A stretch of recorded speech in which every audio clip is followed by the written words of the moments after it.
When floodwaters reached the sacred tomb of the Prophet Muhammad, peace be upon him, in Madina, what miraculous event followed? Upon seeing this, you too will spontaneously shout, Allahu Akbar. Greetings to all esteemed viewers of Miracle of Islam.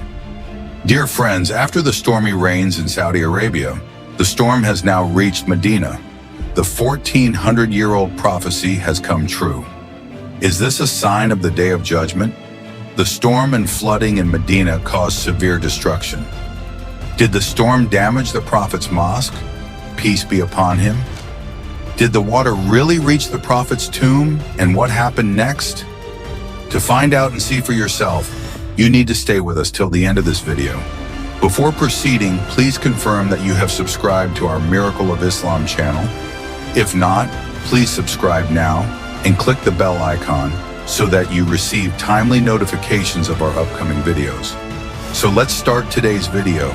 Dear friends, where strong winds are engulfing the whole world and heavy rains are ongoing in many places, a shocking news about Medina has created a stir on social media.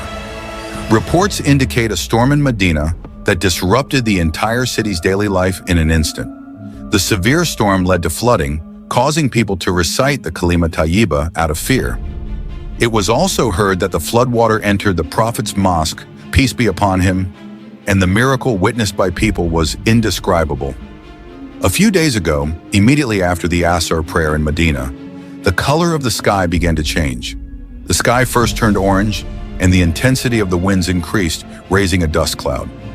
People thought it was just a typical, short-lived storm, but as the winds grew stronger, things started to turn red. A storm then erupted, causing panic among people, as if the wind might carry them away. Screams and shouts began, and then the torrential rain started. People were distressed by the sudden storm. Dear friends, after the torrential rains in Medina and its surroundings, a flood situation emerged. Heavy rains accompanied by thunder and lightning fell in Medina. The Prophet's Mosque and Quba Mosque faced water drainage issues due to the intense rain. The water entered the mosque, and seasonal streams in Medina overflowed, submerging low-lying areas. Dozens of vehicles were stuck in the floodwater, and streams from Mount Uhud began to flow. It was even reported that the water reached the Prophet's tomb, peace be upon him. Friends, videos on social media also showed that the floodwater entered the Prophet's tomb. But upon investigation, it was found that the water stopped there as if an obstruction had appeared. However, there was no such obstruction. Naturally, the water appeared to turn back, leaving viewers astonished. It was indeed a clear miracle that the water was turning back for no reason, reaching the Prophet's tomb and then retreating. Upon seeing this, people present in the Prophet's mosque spontaneously began shouting, Allahu Akbar. People continued to stand in the water and pray, seeking forgiveness from Allah. This entire scene was depicted in videos on social media. Dear friends, these untimely rains wreaking havoc in Saudi Arabia and the UAE are not without reason. Many people, out of fear of Allah, have bowed down in prayer, pleading for mercy. Many believe these signs indicate Allah's displeasure, as human sins have reached unprecedented levels, leading to such calamities worldwide. Especially in the Arab world, dear friends, the Prophet Muhammad, peace be upon him, had foretold about these signs 1400 years ago. He said that when people see acts of disobedience in society and do not attempt to correct them, and when they see tyrants committing injustices and do not stop them, it is near that Allah's punishment will come upon all.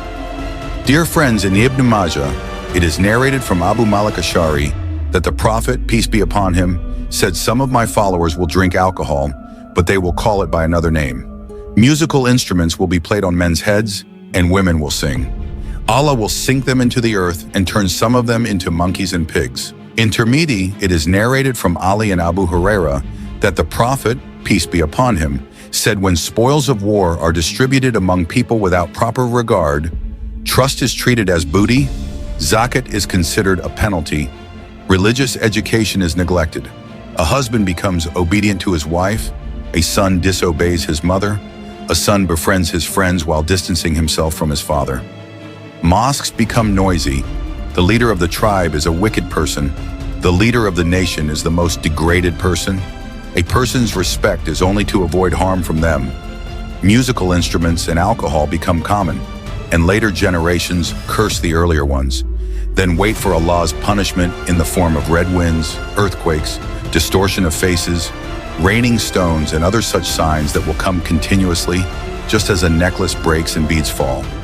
Thus the Prophet Muhammad, peace be upon him, has informed us that such natural calamities will occur in this ummah as well, similar to previous nations, as a sign of Allah's displeasure.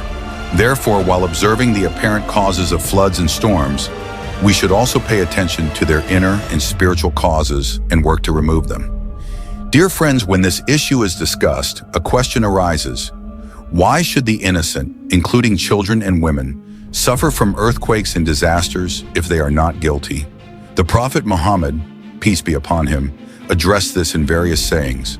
When he mentioned upcoming calamities, the question was also asked whether righteous people would suffer. When he mentioned upcoming calamities, the question was also asked whether righteous people would suffer. The Prophet, peace be upon him, responded that when Allah observes disobedience and rebellion in humanity, when people's worldly desires outweigh their desire for Allah, when people embrace oppression and rebellion in all aspects of life, when humanity itself complains to Allah about the tyrants, when people make what Allah has forbidden permissible for themselves, and when they begin to see their sins as good deeds, Allah's wrath manifests as natural disasters, earthquakes, floods, and epidemics, which seems to be the case today. Therefore, friends, seek forgiveness and return to religion. May Allah grant us the ability to follow the straight path and end our lives in faith. Ameen, O Lord of the worlds. Friends, please